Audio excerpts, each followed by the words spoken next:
জাতীয় থেকে আন্তর্জাতিক আর প্রান্তিক জনপদ থেকে নগর, চারপাশে ঠিক কী ঘটছে এই মুহূর্তে তা নিয়ে এখন চারদিক।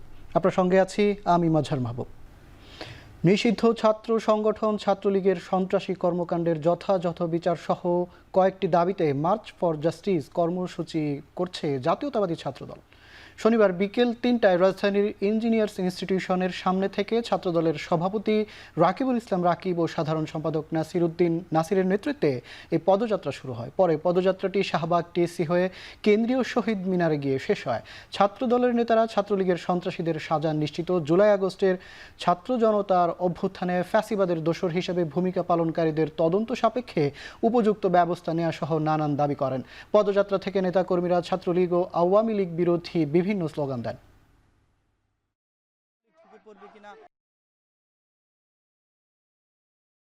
যারা জুলাই আন্দোলনের সময় মার্চ ফর জাস্টিস পদযাত্রার আরও খবর জানাতে চলে যাচ্ছি সহকর্মী সাহরিয়ার সিফাতের কাছে।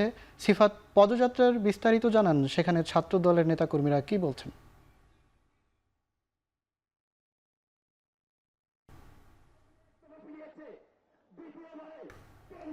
মাঝার একেবারে ২টারও আগে থেকে ছাত্র দলের নেতাকর্মীরা তারা জড়ো থাকে ইঞ্জিনিয়ারিং ইনস্টিটিউশনে।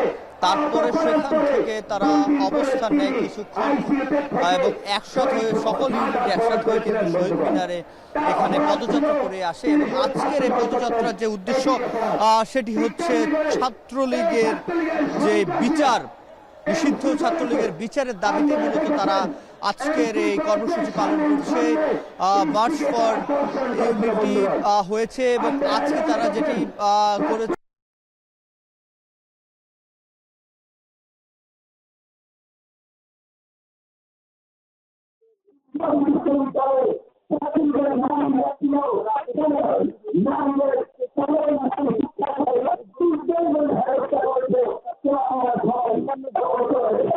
অন্যান্য যে অনিয়ম হয়েছে সেই অনিয়মের দায়ে ছাত্রলীগের যে বিচার, সে বিচার যাতে দ্রুতকর হয়। ৫ থেকে ৬ মাস হয়ে গেছে গণ অভ্যুত্থানের পরও, তারপরে যে তাদের যে বিচার পুরোপুরি না হওয়ার কারণে ক্যাম্পাসগুলোতে এখন পর্যন্ত ছাত্রলীগের যেই নেতাকর্মীরা যারা রয়েছে তারা এখনো পর্যন্ত বলছেন যে সক্রিয় রয়েছে। নানা জায়গায় তারা অপকর্ম এবং সন্ত্রাস করার যে চেষ্টা তারা সেটি চালিয়ে যাচ্ছে। এবং আমরা যেটি দেখছি কেন্দ্রীয় ছাত্র দলের যারা নেতাকর্মী রয়েছেন তারা এখন কথা বলছেন একে একে। ঢাকা বিশ্ববিদ্যালয়ের ছাত্র দলের নেতৃবৃন্দ এখানে রয়েছেন, কবি নজরুল ইসলাম, ঢাকা কলেজ শহর, জগন্নাথ বিশ্ববিদ্যালয়, জাহাঙ্গীরনগর বিশ্ববিদ্যালয় এবং বিশেষ করে এই কেন্দ্রীয় ছাত্র দলের যারা রয়েছে সকলেই এখন সকল নেতৃবৃন্দ আজকে ইউনিটের ভিত্তিতে সকলে একসাথ হয়ে কেন্দ্রীয় শহীদ মিনার থেকে আজকে তারা যেটি বলতে চায় ছাত্রলীগের বিচার দ্রুত সময় করতে হবে এবং ডাকসু জাকসু সহ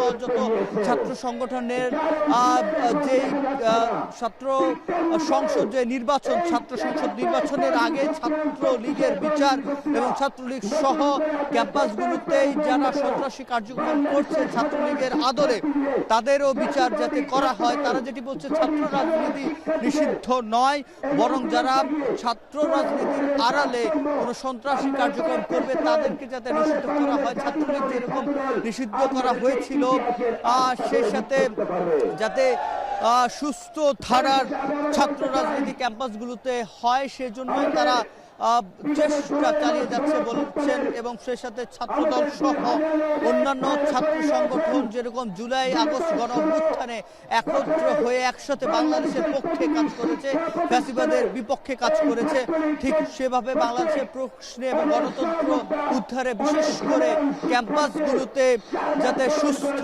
ধারার রাজনীতি চালু রাখা যায় এবং মেধার ভিত্তিতে যাতে সুযোগ দেওয়া যায় সেই জন্যই ছাত্রদল সহ অন্যান্য ছাত্র সংগঠনগুলো কাজ করবে এবং ছাত্রদল সেটা নেতৃত্ব দিতে চান। তো মাঝার এই ছিল আমার কাছে কেন্দ্র শহীদ মিনার থেকে সবশেষ। ছাত্রলীগের নিষিদ্ধ কার্যক্রমের বিরুদ্ধে বিচারের দাবিতে ছাত্র দলের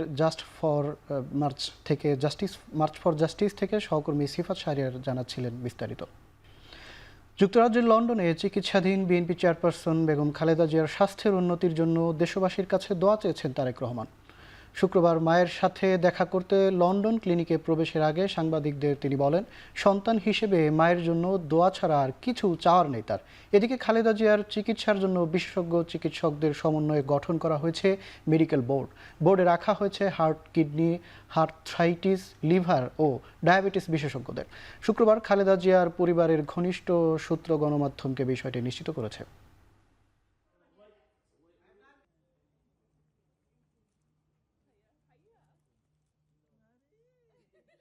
মায়ের কথা যখন বললেন, স্বাভাবিক দেশবাসীর কাছে তো একটাই বলবো, উনি দেশের নেত্রী, কাজেই দেশবাসীর কাছে অনুরোধ জানাবো সন্তান হিসেবে ওনার জন্য দোয়া করার জন্য।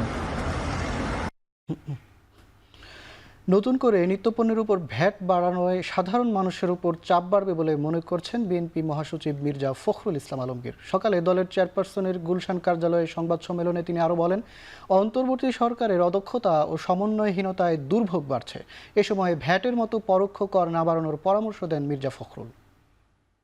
দেশের অর্থনীতি কার্যত ভেঙে পড়েছে। এমন বাস্তবতায় দেশের অর্থনীতিকে স্বাভাবিক ও গতিশীল অবস্থায় ফিরিয়ে নেওয়া অবশ্যই একটি বড় চ্যালেঞ্জ। দেশের শাসন ব্যবস্থায় যেই থাকুক না কেন, তাকেই সেই চ্যালেঞ্জ নিতে হবে এবং যোগ্যতা ও সাহসের সঙ্গে তা মোকাবেলা করতে হবে। কিন্তু অত্যন্ত উদ্বেগের বিষয়, বর্তমান অন্তর্বর্তী সরকার এই চ্যালেঞ্জগুলোকে কার্যকর উপায়ে মোকাবেলা না করে একটি অর্থনৈতিক গঠনের ভিত্তি তৈরির দিকে মনোযোগ না দিয়ে চলতি অর্থ বছরের মাঝপথে হঠাৎ করে ভ্যাট শুল্ক বৃদ্ধি করল, যা সহজ কিন্তু জনগণের জন্য কল্যাণকর নয়। অন্তর্বর্তী সরকার অবিবেচকভাবে ভ্যাট বাড়িয়েছে মন্তব্য করেছেন শ্বেতপত্র প্রণয়ন কমিটির প্রধান ডক্টর দেবপ্রিয় ভট্টাচার্য। সকালে রাজধানীতে শ্বেতপত্র প্রণয়ন কমিটির সংস্কার ও বাজেট নিয়ে আয়োজিত সিম্পোজিয়ামে এই মন্তব্য করেন তিনি। এ সময় তিনি আরও বলেন, অন্তর্বর্তী সরকার প্রাতিষ্ঠানিক ও প্রশাসনিকভাবে সংস্কারে যতটা মনোযোগ দিচ্ছে, সেভাবে অর্থনৈতিক সংস্কারে মনোযোগ দিচ্ছে না। প্রত্যক্ষ কর না বাড়িয়ে গতানুগতিকভাবে পরোক্ষ কর বাড়ানোর নীতিরও সমালোচনা করেন দেবপ্রিয়। বলেন, অর্থনৈতিক দিক নির্দেশনা না পেলে সংস্কারের পক্ষে থাকা মানুষেরাই ধৈর্যহারা হয়ে পড়বে এবং অর্থনৈতিক অস্বস্তি ও নিরাপত্তার অভাব থেকে তারা সুষম সংস্কারের দাবি থেকে সরেও যেতে পারেও বলে শঙ্কা প্রকাশ করেন ডক্টর দেবপ্রিয়। আমরা দেখে আশ্চর্য হয়ে গেছি কিভাবে অবিবেচকভাবে ভ্যাট বৃদ্ধি করা হয়েছে। যে কোনো একটি দেশে যদি আপনি কর সংগ্রহ করতে চান, তাহলে ক্রমান্বয়ে তাকে প্রত্যক্ষ করের কাছে নিয়ে যাবে। আমরা দেখলাম না কোনো প্রত্যক্ষ কর আহরণের জন্য কোনো পরিকল্পনা। যারা টিআইএন আছে কিন্তু যারা ট্যাক্স দেয় না, তাদের প্রতি কি আচরণ করা হবে তার কিন্তু কোনো পরিকল্পনা এলো না। অর্থাৎ আপনি পরোক্ষ করের দিকে আগে গেলেন প্রত্যক্ষ করকে বাদ রেখে। মিষ্টি ও বেকারি জাতীয় পণ্যের উপর 15% বর্ধিত ভ্যাট প্রত্যাহারের দাবিতে চট্টগ্রামে মানববন্ধন করেছে বাংলাদেশ সুইটস ম্যানুফ্যাকচারার্স অ্যাসোসিয়েশন। সকালে চট্টগ্রাম প্রেস ক্লাবের সামনে মানববন্ধনে অংশ নেন মিষ্টি প্রস্তুতকারী প্রতিষ্ঠান ও কয়েকশো দোকান মালিক। এ সময় বক্তারা বলেন, সরকার আয় বাড়াতে কয়েকটি খাতে জনগণের উপর 15% ভ্যাটের বোঝা চাপিয়ে দিয়েছে। এ সময় পণ্যে ভ্যাট বাড়ালে সরাসরি প্রভাব পড়বে মানুষের জীবনযাত্রার উপর। ক্ষতিগ্রস্ত হবেন নিম্ন ও মধ্যবিত্তরা। ভ্যাট বাড়ায় কারণে খরচ বাড়ায় নতুন উদ্যোক্তাও তৈরি হবে না। মানববন্ধনে কয়েকটি নির্ধারিত পণ্যে 15% ভ্যাট না বাড়িয়ে পণ্য সংখ্যা বাড়ানোর দাবি জানানো হয়।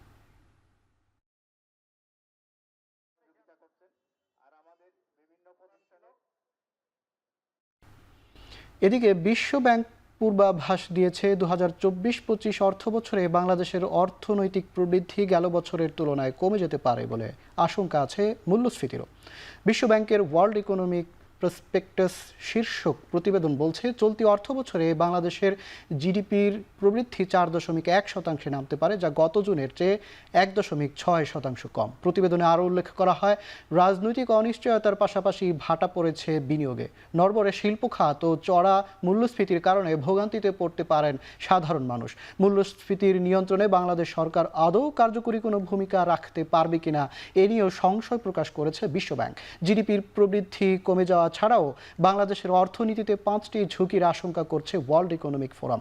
আবহাওয়ার তারতম্য, দূষণ, বেকারত্ব, সুযোগের অভাবসহ অর্থনৈতিক মন্দা আছে সেই তালিকায়।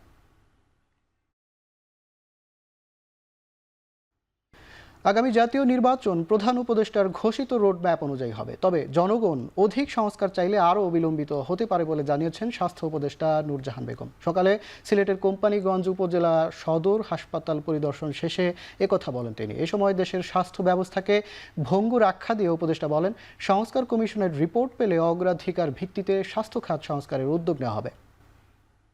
প্রধান উপদেষ্টা তো একটা রোডম্যাপ অলরেডি বলে দিয়েছেন যে আমরা ডিসেম্বরের দিকে ইলেকশনটা দেওয়ার চেষ্টা করব। তো আশা করি সে অনুযায়ী আমরা আগাবো। তারপরেও যদি নানা সংস্কারের কথা আসে, জনগণ যদি মনে করে যে আমাদের আরও কিছু সংস্কার করে যেতে হবে, সেখানে উনি কিন্তু বলেছেন জুন পর্যন্ত। আমাদের স্বাস্থ্য ব্যবস্থাটা অত্যন্ত ভঙ্গুর একটা অবস্থার মধ্যে দাঁড়িয়ে আছে। সংস্কার কমিটি গঠন করা হয়েছে, ওনারা আশা করি শীঘ্রই আমরা তাদের সুপারিশটা আমরা পেয়ে যাব। সেগুলো অনুযায়ী আমরা তখন তারা যা বলবে সবটা হয়তো আমরা করে উঠতে পারবো না, যেগুলো স্বল্প মেয়াদে করা সেগুলো আমরা করে যাওয়ার চেষ্টা করব। ঘুষখোর, দুর্নীতিবাজ ও চাঁদাবাজদের বিরুদ্ধে যুদ্ধ শেষ হয়নি বলে জানিয়েছেন বাংলাদেশ জামায়াতে ইসলামীর আমির ডক্টর শফিকুর রহমান। দুপুরে রাজশাহী নগরীর ঐতিহাসিক মাদ্রাসা ময়দানে জেলা ও মহানগর পর্যায়ের কর্মী সম্মেলনে একথা বলেন তিনি। সম্মেলনকে কেন্দ্র করে সকাল থেকেই খণ্ড খণ্ড মিছিল নিয়ে নগরীর মাদ্রাসা ময়দানে জড়ো হন জামায়াত ও দলের সহযোগী সংগঠনের নেতাকর্মীরা। সকাল 9টার দিকে কর্মী সম্মেলনের উদ্বোধন করেন বৈষম্য বিরোধী ছাত্র আন্দোলনের রাজশাহীর শহীদ সাকিব আঞ্জুমের বাবা সাইদুল হক। সকাল 11টার দিকে মঞ্চে ওঠেন জামায়াতের আমির। পরে একে একে বক্তব্য রাখেন জেলা উপজেলা পর্যায়ের বিভিন্ন নেতৃবৃন্দ। এ সময় বৈষম্য বিরোধী ছাত্র আন্দোলনের শহীদদের স্বপ্ন বাস্তবায়নে অঙ্গীকার ব্যক্ত করেন তারা।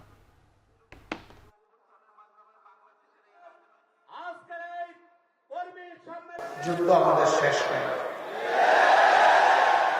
আমাদের সন্তানেরা স্লোগান দিচ্ছে এখনো, আবু সাইদ মুগ্ধ, শেষ হয়নি যুদ্ধ। এই কোরআনের শাসন কায়েমের মধ্য দিয়ে একটা মানবিক বাংলাদেশ আমরা করতে চাই, দুর্নীতি এবং দুঃশাসন মুক্ত বাংলাদেশ করতে চাই, বৈষম্যহীন, দুর্নীতি মুক্ত, চাঁদাবাজ মুক্ত, ঘুষ মুক্ত, একটি ন্যায় ইনসাফের বাংলাদেশ গড়েই আমরা মানবিক বাংলাদেশ করতে চাই। এই বাংলাদেশ আপনারা চান, আমার সহকর্মীরা চান, তাহলে আমাদের লড়াই চালিয়ে যেতে হবে। শেখ হাসিনাকে ফ্যাসিস্ট হিসাবে তৈরি করতে দীর্ঘদিন যারা সহযোগিতা করেছে তাদের জাতির সামনে এসে ক্ষমা চেয়ে পাপ মোচন করার দাবি জানিয়েছেন বিএনপির স্থায়ী কমিটির সদস্য আমির খসরু মাহমুদ চৌধুরী। দলের প্রতিষ্ঠাতা ও সাবেক রাষ্ট্রপতি জিয়াউর রহমানের জন্মবার্ষিকী উপলক্ষে এক আলোচনায় কথা বলেন তিনি। মুক্ত চিন্তা বাংলাদেশ এ আলোচনার আয়োজন করে। আমির খসরু বলেন, রাজনীতিতে জরুরি ভিত্তিতে গুণগত পরিবর্তন দরকার। অন্তর্বর্তী সরকারের ভ্যাট বাড়ানোর সমালোচনা করে তিনি বলেন, বিএনপি ক্ষমতা এলে প্রথম দিন থেকে অর্থনৈতিক, শিক্ষা, স্বাস্থ্য খাত সহ সব খাতে উন্নয়ন হবে।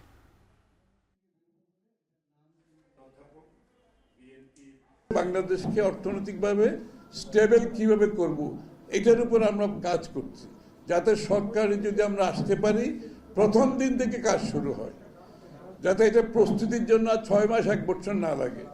ডে 1 থেকে you have to perform from day 1। কোনো প্রতিশোধের রাজনীতি হবে না, প্রতিহিংসার রাজনীতি হবে না।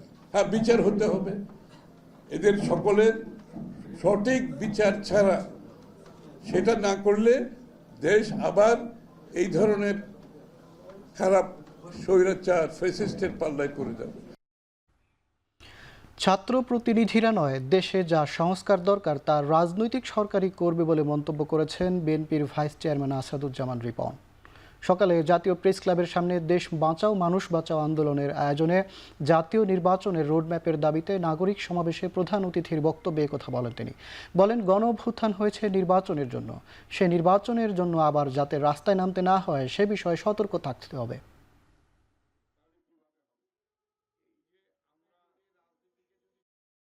আমরা মনে করি এই সংস্কারের নামে যেন কোনোভাবেই বিরাজনীতিকরণের কোনো দূরভিসন্ধি যাতে কারোর মাথায় না থাকে।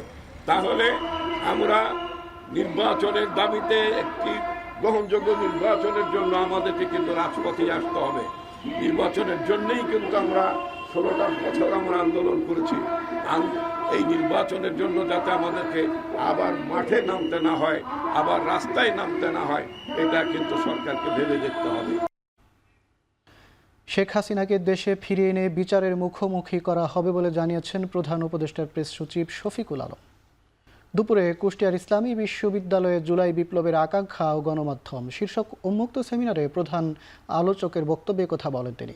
এ সময় তিনি আরও বলেন, জনগণ যদি ঐক্যবদ্ধ থাকে, সে যেমন তার পিতার হত্যাকারীদের খুঁজে খুঁজে বের করে বিচার করেছে, তেমনি তাকেও একইভাবে বিচারের আওতায় আনা হবে।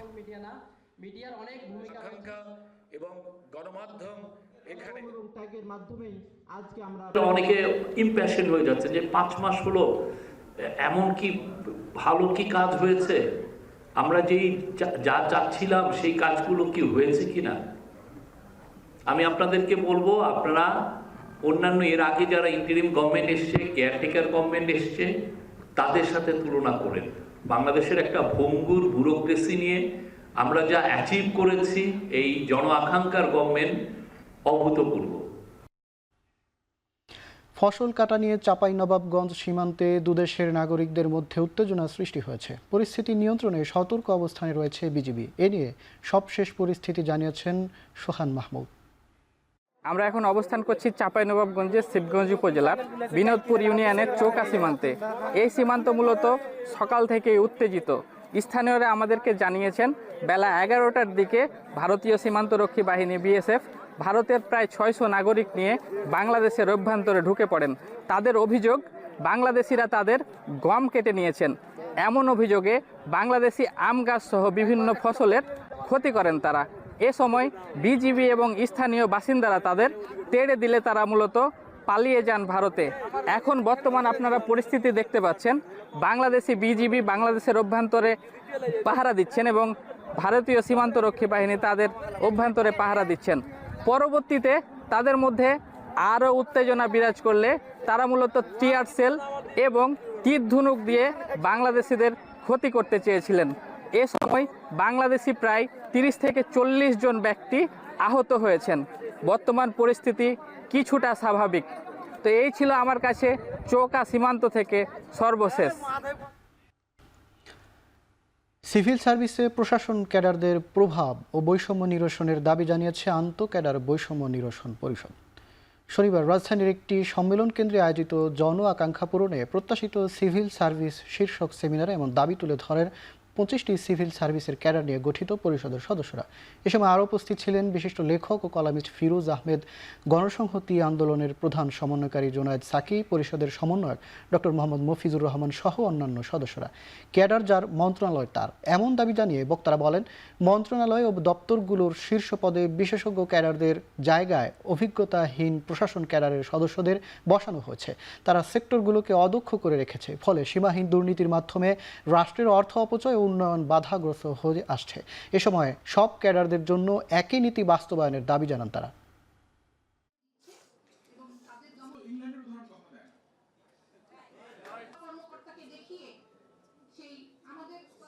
ওরা যে বললো যে আমাদের শুধু অ্যাডমিন ক্যাডার ছাড়া কোনো পদ নাই, তো স্পর্শ ওটা দখল করে রাখছে কারা? আবহাওয়া অফিস কারা দখল করে রাখছে? নার্কোটিক্স কারা দখল করছে? স্থানীয় সরকার কমিশন গেছে রংপুরে, খুব ভালো আলোচনা হয়েছে।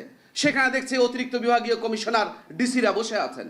তাহলে এই যে ডিসি, এই ডিসিরাই তো হচ্ছে নিশি ভোটের কারিগর। এই ফ্যাসিস্টদের তো কোনো ব্যবস্থা নেওয়া হয় নাই। স্বাস্থ্য মন্ত্রণালয় চালাতে আমলাদের দিয়ে, খালি আমলা বলতে যদি আমরা কেবলমাত্র প্রশাসন কেডারের মধ্যে যেভাবে আসেন সেটা দিয়ে হবে না। ওই ডাক্তারি বিদ্যায় জনস্বাস্থ্য বিষয়ে বিশেষজ্ঞ জ্ঞান লাগবে। এখন সেই জ্ঞানগুলো যারা আনার জন্য যখন আলাদা আলাদা কেডার তৈরি করা হলো, সেখানে তাদেরকে ওইভাবে দক্ষ করে তোলারও একটা কাজ আছে। দিন দিন প্রসারিত হওয়ার পরিবর্তে ক্যাপিটাল মার্কেট সংকুচিত হয়েছে। নানা জটিলতার পরেও পুঁজিবাজারকে কাঙ্ক্ষিত জায়গায় পৌঁছে দিতে চেষ্টা করা হচ্ছে বলে জানিয়েছেন ঢাকা স্টক এক্সচেঞ্জের চেয়ারম্যান মমিনুল ইসলাম। সকালে রাজধানীর বিজয়নগরে সিএমজেএফ টক অনুষ্ঠানে একথা বলেন তিনি। এ সময় তিনি আরও বলেন, বিনিয়োগকারীদের আস্থা ধরে রাখতে না পারলে এই খাতের সব সংস্কার বৃথা হবে। নানা জটিলতায় পেঁচিয়ে থাকলেও ভবিষ্যতে পুঁজিবাজারকে কাঙ্ক্ষিত জায়গায় পৌঁছাতে চেষ্টা করা হচ্ছে। অতীতের মতো কোনো প্রেশার নেই জানিয়ে তিনি বলেন, স্বাধীনভাবে কাজ করতে ঢাকা স্টক এক্সচেঞ্জ পদ্ধতিগত সীমাবদ্ধতার কথা স্বীকার করে বোর্ডের কার্যক্রম যে কোনো অভিযোগ আসলে ও প্রমাণিত হলে অবশ্যই ব্যবস্থা নেওয়া হবে বলেও জানান ঢাকা স্টক এক্সচেঞ্জের চেয়ারম্যান।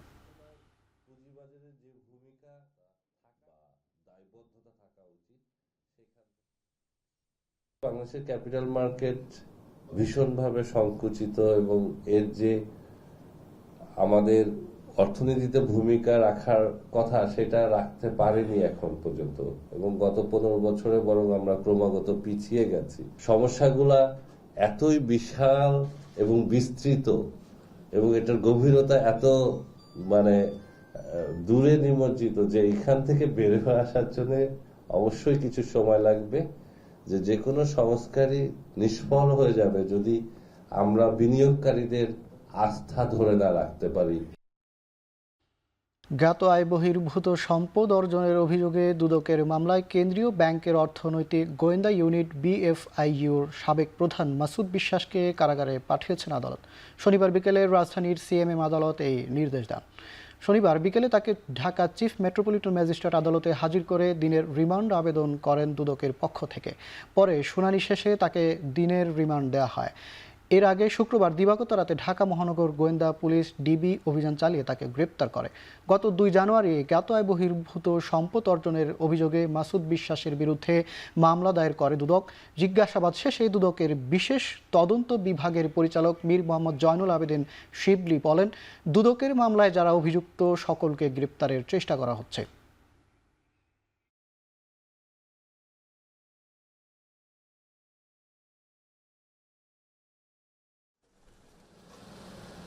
বাংলাদেশ ব্যাংকের ডেপুটি গভর্নর, সাবেক ডেপুটি গভর্নর এবং হেড অফ BFIU জনাব মাসুদ বিশ্বাসের বিরুদ্ধে প্রায় 2 কোটি টাকার অবৈধ সম্পদের একটা মামলা দায়ের করি। সে মামলায় আমরা গতকাল DMPর সহযোগিতায় তাকে আমরা গত রাত্রে গ্রেফতার করি। যাদের বিরুদ্ধে আমরা মামলা রুজু করছি প্রত্যেকেরই আমরা এরকম গ্রেফতারের জন্য প্রচেষ্টা চালাবো, কেউ বাইরে থাকবে না। অন্তর্বর্তী সরকার রাজনৈতিক চিন্তাধারার বাইরে না জানিয়ে নৌ উপদেষ্টা ডক্টর M শাখাওয়াত হোসেন বলেন, রাজনৈতিক দল মানুক আর না মানুক দেশে অনেক সংস্কার করতে হবে। বেলা 11টায় ভোলার মনপুরার চর কলাতুলি ইউনিয়নের চলাচলে নতুন লঞ্চঘাটের উদ্বোধনী অনুষ্ঠানে কথা বলেন তিনি। এ সময় উপদেষ্টা আরও বলেন, এবার নির্বাচনের মাধ্যমে একটা ভালো মানুষকে ক্ষমতা আনা উচিত। দেশের কোটি কোটি টাকা দেশের বাইরে পাচার হয়ে গেছে, এই টাকাগুলো দেশে থাকলে অনেক উন্নয়ন হতো। পরে মনপুরা, রামনেওয়াজ ও হাজিরহাট লঞ্চ ঘাট পরিদর্শন করেন তিনি। আমার দুঃখ লাগে, এদেশের কোটি কোটি টাকা বিদেশে পাচার হয়ে গেছে। এখন দেখতেছেন কোটি কোটি টাকা, এই টাকাগুলো দেশে থাকলে আরো অনেক উন্নতি হতে পারত। একটা ভালো মানুষ কানে, একটা ভালো মানুষ, নিঃস্বার্থ মানুষ, যারা প্রচুর আপনাদের পেছনের সাথে থাকে, কাজ করে। সংস্কার অনেক জায়গায় করতে হবে। এই যে দুর্নীতি, এটা আপনাদের বললে আমি এখান থেকে বলা শুরু করি, সারা রাত আপনাকে বলতে হবে। দেশের হাইটেক পার্কগুলোকে কার্যকর করে বড় কোম্পানি বা প্রতিষ্ঠানগুলোকে নিয়ে কিভাবে যুবকদের কর্মসংস্থান বাড়ানো যায় সে লক্ষ্যে সরকার কাজ করছে বলে জানিয়েছেন ICT বিভাগের পলিসি অ্যাডভাইজার ফয়েজ আহমেদ।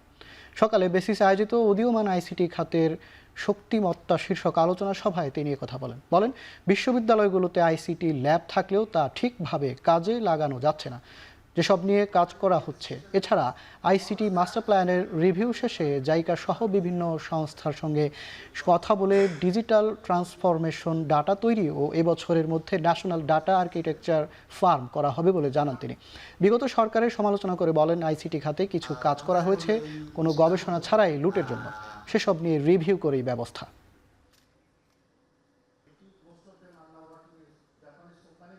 আমার যে ইনসেপশন রিপোর্ট, জাইকার ইনসেপশন রিপোর্ট, জাইকা একটা বোস্টন কনসালটেন্সি গ্রুপকে দিয়ে করিয়েছে, আর হচ্ছে যে এস্তোনিয়ান টিমের যে ইনসেপশন রিপোর্ট, এই তিনটে ইনসেপশন রিপোর্টকে কনসলিডেট করে এই বছরের মধ্যে ইনশাআল্লাহ আমরা ICT মাস্টার প্ল্যান এবং রোড ম্যাপটা ডিক্লেয়ার করবো। প্রবলেমের স্টেটমেন্টটা আমরা গত সপ্তাহে রিলিজ করেছি। এটার ভিত্তিতে আমরা আগামী 1 থেকে 2 মাসে আমরা এটা রিভিউ নিব। ঢাকায় সংক্ষুব্ধ আদিবাসী ছাত্র জনতার কর্মসূচিতে হামলার প্রতিবাদে দিনাজপুরে বিক্ষোভ মিছিল, সমাবেশ ও মানববন্ধন হয়েছে। দুপুরে দিনাজপুর প্রেস ক্লাবের সামনে উত্তরবঙ্গের আদিবাসী ছাত্র জনতার ব্যানারে এই কর্মসূচি পালন করা হয়। মানববন্ধনে স্থানীয় ক্ষুদ্র নৃগোষ্ঠীর সদস্যরা অংশ নেন। এ সময় হামলার সঙ্গে জড়িতদের দ্রুত গ্রেপ্তার, আহতদের চিকিৎসার ব্যবস্থা করা সহ ৬ দফা দাবি জানানো হয়। এর আগে বিভিন্ন সড়কে তারা বিক্ষোভ মিছিল করেন।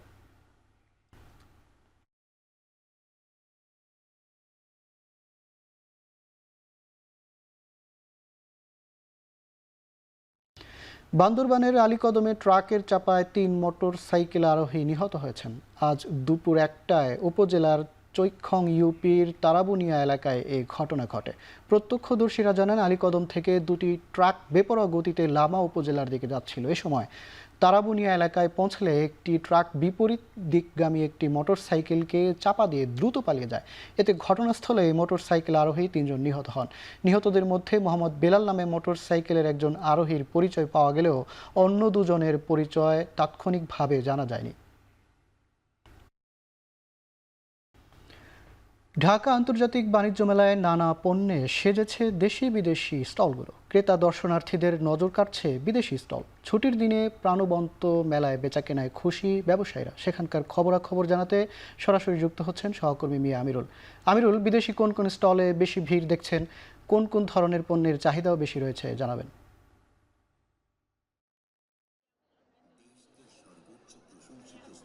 মাহবুব, যেমনটি বলছিলাম, আমরা সকাল থেকে অবস্থান করছি আজকের মেলায়। যেমনটি লক্ষ্য করছি, মেলায় যে দেশি বিদেশি যে স্টলগুলো রয়েছে তার মধ্যে বিদেশি স্টলে কিন্তু ক্রেতা সমাগমের উপস্থিতি আমরা বেশি লক্ষ্য করছি। যদি জানিয়ে রাখতে চাই, আমরা একটি স্টল দেখছিলাম যে তুর্কি স্টল যেটি রয়েছে, সেটিতে আমরা যেটি দেখেছি যে যারা ক্রেতারা আছেন তারা কিন্তু ঘর সাজানোর যে আসবাবপত্র থেকে শুরু করে নানান যে বিষয়দের রয়েছে তারা কিন্তু সেটি কিনছেন, সেটি ঘুরে ফিরে দেখছেন। এবং সেই সাথে জানিয়ে রাখতে চাই, আমরা যেমনটি লক্ষ্য করছি যে বেলায় যে ভারত, পাকিস্তান থেকে শুরু করে নানান দেশের যে পণ্যগুলো রয়েছে, যদি জানিয়ে রাখতে চাই, আমরা যেমনটি লক্ষ্য করছি যে বিশেষ করে ভারত পাকিস্তানের যে বিভিন্ন ধরনের ঐতিহ্যবাহী যে কাশ্মীরি শাল রয়েছে, আমরা কিন্তু সেখানটায় কিন্তু আমরা ক্রেতাদের উপস্থিতি একটু বেশি লক্ষ্য করছি। সেই সাথে আমরা ইরানি কসমেটিক্স থেকে শুরু করে ইন্ডিয়ান, তুর্কি কার্পেট, সেই সাথে জুয়েলারি নানা পণ্য, সেটা কিন্তু তারা সেখানটায় আমরা ক্রেতাদের উপস্থিতি একটু বেশি লক্ষ্য করছি। সাথে আমরা যেটি দেখেছি যে মেলায় যারা নারীরা আসছেন তারা কিন্তু তাদের যে ঘরের যেই সৌন্দর্য বর্ধনের যেই কারুকার্য খচিত যে বিষয়াদি রয়েছে তারা কিন্তু সেখানটায় যুগছেন। এবং সেই সাথে আমরা আজকে সকাল থেকে যেমনটি লক্ষ্য করছি, শনিবার ছুটির দিন হয়, কিন্তু বেশিরভাগই সপরিবার আসছেন। পরিবারের নানা বয়সী যে শিশু, বৃদ্ধ থেকে শুরু করে মধ্যবয়সী, তারা কিন্তু সবাই বেশ উচ্ছ্বাসের সাথে তারা মেলার দিকে আসছেন, আমি তেমনটি লক্ষ্য করছি। এবং তেমনটি লক্ষ্য করছি। এবং আজকের যে মেলার যে এখনকার অবস্থা, সেটি বলা চলে, আজকে যেহেতু শনিবার ছুটির দিন, আজকে রাত 10টা পর্যন্ত মেলা চলার কথা রয়েছে। তবে এখন যেহেতু 5টা প্রায় 6টার কাছাকাছি সময়, এখন পর্যন্ত আমরা যেটি লক্ষ্য করছি যে বেলা বাড়ার সাথে সাথে কিন্তু মেলার দর্শনার্থীদের উপস্থিতি বাড়তে শুরু বাড়ছে, সেটি বেলা বাড়ার সাথে সাথে আরও বাড়তে পারে বলে মনে হচ্ছে। তো এই ছিল আমার কাছে মেলা থেকে সর্বশেষ। মাহবুব। ঢাকা আন্তর্জাতিক বাণিজ্য মেলা থেকে বেচাকেনার সবশেষ খবরাখবর জানাচ্ছিলেন সহকর্মী আমিরুল। এদিকে কিশোরগঞ্জে শুরু হয়েছে 2 দিন ব্যাপী তারুণ্যের উৎসব। ক্রেতা সমাগমে মুখরিত মেলা প্রাঙ্গণ। বিস্তারিত জানতে কিশোরগঞ্জের পুরাতন স্টেডিয়াম থেকে যুক্ত হচ্ছেন মশিউর রহমান কায়েস। মেলার কোন কোন পণ্যের প্রতি আগ্রহ বেশি, বেচাকেনা কেমন জানাবেন।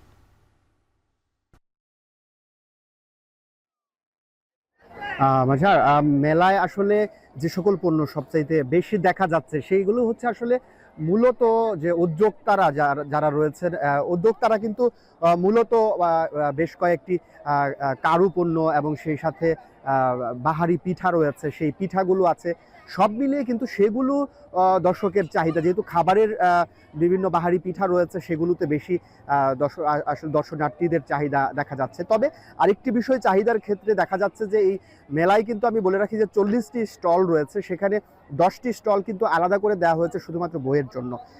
বইয়ের স্টলগুলোতেও কিন্তু বেচা বিক্রি দেখা যাচ্ছে উল্লেখযোগ্য হারেই। 2 দিন ব্যাপী এখানকার যে মেলাটি শুরু হয়েছে, সেই 2 দিনব্যাপী মেলাটিতে কিন্তু আসলে মূলত আমরা যেই বিষয়টি দেখতে পাচ্ছি যে এখানে আয়োজকরা এবং কর্তৃপক্ষ যে বিষয়টি বলছে যে উদ্যোক্তা যারা আছে তাদেরকে মূলত এখানে একটি সুযোগ তৈরি করে দেওয়া হচ্ছে, তাদের যে তৈরিকৃত যে পণ্যগুলো রয়েছে, তাদের বিভিন্ন জিনিসপত্র রয়েছে সেগুলো প্রদর্শনী এবং ব্র্যান্ডিং করা বা প্রচার প্রসারের জন্যই কিন্তু মূলত এই তারুণ্য মেলায় এই আয়োজনটি করা হয়েছে। তবে এখানকার আজকে সকালে যেহেতু এটির উদ্বোধন হয়েছে, এখানকার দর্শনার্থীদের সঙ্গে আমার কথা হয়েছে দোকানীদের সঙ্গে।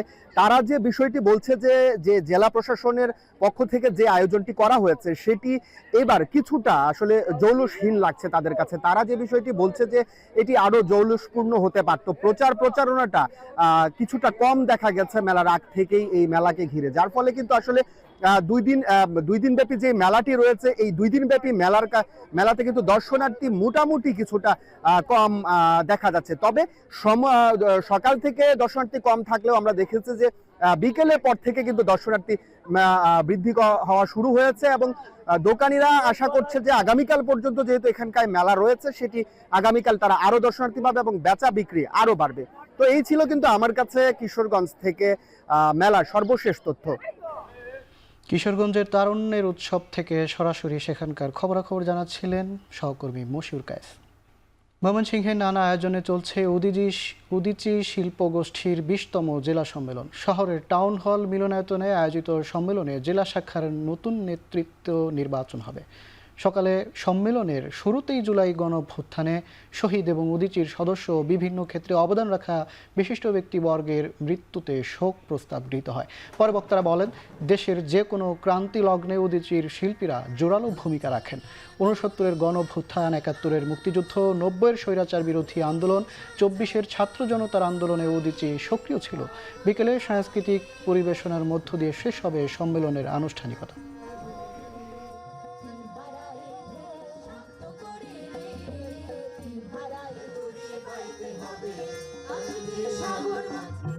এখন চারদিক। এবারে আন্তর্জাতিক প্রসঙ্গ। ভারতের চাঞ্চল্যকর আরজি কর হাসপাতালের চিকিৎসক ধর্ষণ ও হত্যায় দোষী সাব্যস্ত হয়েছেন মূল আসামি হাসপাতালের দায়িত্বরত পুলিশের স্বেচ্ছাসেবী সঞ্জয় রায়। হত্যাকাণ্ডের 5 মাস পর আজ শনিবার রায় ঘোষণা করেছেন শিয়ালদহ আদালত। সাজা ঘোষণা হবে সোমবার। মামলার একমাত্র আসামি সঞ্জয় রায়ের সর্বোচ্চ শাস্তি চেয়েছে সিবিআই।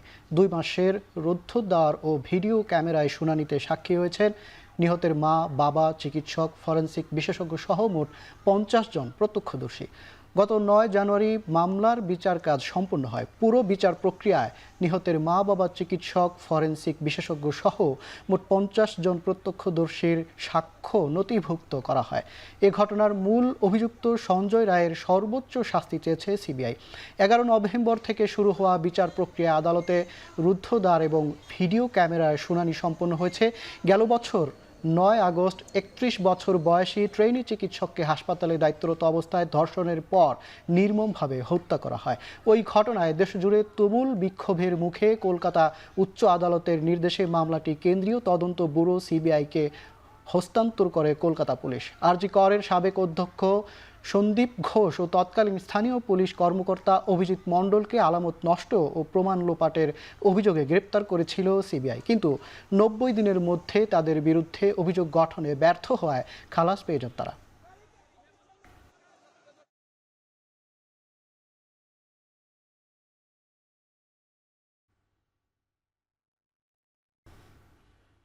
চল্লিশ বছর পর মার্কিন প্রেসিডেন্টের শপথ গ্রহণ অনুষ্ঠান ফিরছে ক্যাপিটল হিল ভবনের ভেতরে। তীব্র শৈত্যপ্রবাহের কারণে সরিয়ে নেওয়া হয়েছে শপথ গ্রহণের অনুষ্ঠান স্থল।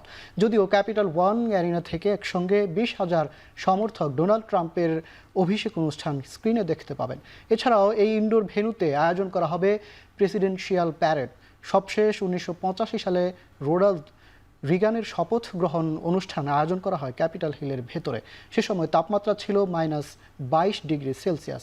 আবহাওয়া দপ্তরের পূর্বাভাস অনুযায়ী সোমবার রাজধানীর তাপমাত্রা নেমে আসবে -11 ডিগ্রিতে। এর আগে 1841 সালে -1.5 ডিগ্রি সেলসিয়াস তাপমাত্রায় শপথ নেন নবম মার্কিন প্রেসিডেন্ট উইলিয়াম হেনরি। তীব্র শীতে নিউমোনিয়ায় আক্রান্ত হয়ে দায়িত্ব গ্রহণের 1 মাসের মাথায় মারা যান তিনি।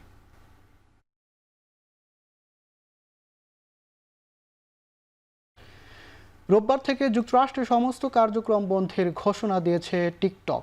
নিষেধাজ্ঞা প্রয়োগের মাধ্যমে জোরপূর্বক টিকটক বন্ধ করা হবে না, বাইডেন প্রশাসনের কাছ থেকে এমন আশ্বাস না পেলে সিদ্ধান্ত কার্যকর করা হবে বলে ঘোষণা দিয়েছে প্রতিষ্ঠানটি। রোববার নাগাদ টিকটকের মালিকানা বিক্রি করতে হবে, অন্যথায় সম্মুখীন হতে হবে নিষেধাজ্ঞার। সুপ্রিম কোর্ট থেকে এমন আইন বহাল রাখার পরে ঘোষণাটি এলো।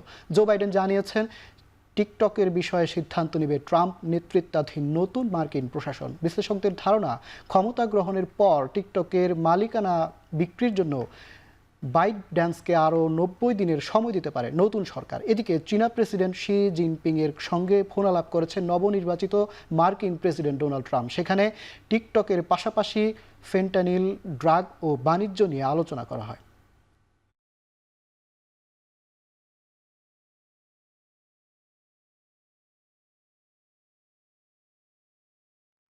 এবারে খেলা প্রসঙ্গ। জয় নিয়ে অনূর্ধ্ব-19 নারী টি-20 বিশ্বকাপে শুভ সূচনা করল বাংলাদেশ। নেপালকে হারিয়েছে 5 উইকেটে। মালয়েশিয়ার ক্রিকেট ওভাল স্টেডিয়ামে টস জিততে আগে নেপালের কন্যাদের ব্যাটিংয়ে পাঠায় বাংলাদেশের কিশোরীরা। তবে টাইগ্রেসদের নিয়ন্ত্রিত বোলিং আর আঁটো-সাঁটো ফিল্ডিংয়ে বেশি দূর যেতে পারেনি হিমালয় কন্যারা। দলীয় 3 রানে প্রথম উইকেট হারানো দলটি গুটিয়ে যায় মাত্র 52 রানে। নেপালের 5 জন ব্যাটার হন রান আউটের শিকার। বল হাতে মাত্র 11 রানে 2 উইকেট নেন জান্নাতুল মাওয়া। জবাব দিতে নেমে শুরুটা ভালো হয়নি বাংলাদেশেরও। স্কোর বোর্ডে 11 রান তুলতেই 3 উইকেট হারিয়ে ফেলে তারা। তবে সাদিয়া ইসলামের 16 আর অধিনায়ক সুমাইয়ার 12 রানে ছোট লক্ষ্যমাত্রা সহজে পাড়ি দেয় টাইগ্রেস কন্যারা।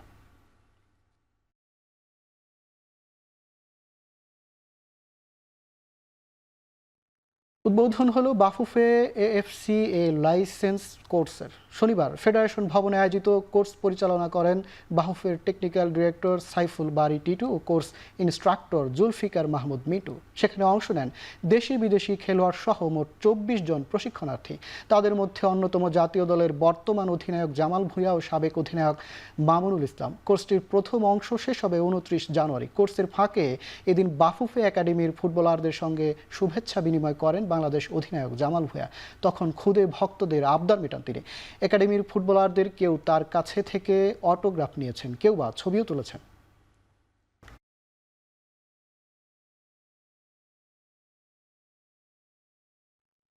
শেষ করছে এখন চারদিক। এখন টেলিভিশন ওয়েবসাইটে দেখতে ভিজিট করুন www.ekhon.tv, ফেসবুকে ভিজিট করুন facebook.com/tv.econ, ইউটিউবে সার্চ করুন youtube.com/c/ekhon tv।